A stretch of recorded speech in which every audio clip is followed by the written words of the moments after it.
There's a lot of controversy about the black players in the NFL kneeling. Actually, it's not only black players, but white players as well, kneeling when the national anthem is being played.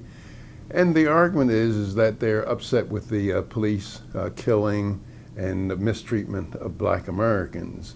But they don't tell the whole story. And I think they're misled, and I think some facts will show how misled or misguided the NFL players are who take the knee. According to the Washington Post, so far this year, 737 people have been shot and killed by police. 329 of them were white and 165 were blacks.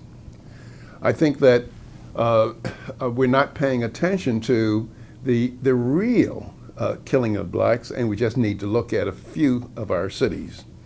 For example, in Chicago, so far this year, there have been over 533 murders, most of them blacks. There have been close to 3,000 shootings. Most of the victims are black. In fact, on the average, we're just looking at one city, on the average, each 2.5 hours, a person is shot in the city of Chicago. Every 12.5 hours, a person is murdered in Chicago. And again, most of them are blacks.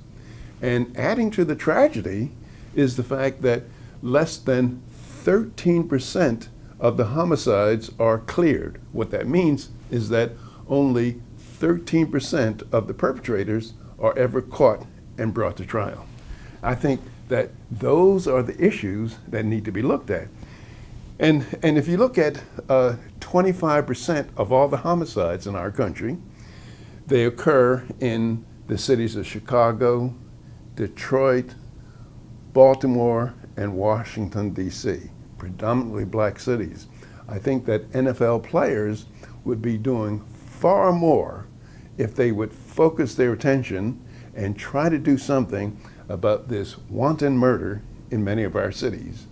And I know, as a black person, that these crime statistics are not flattering at all.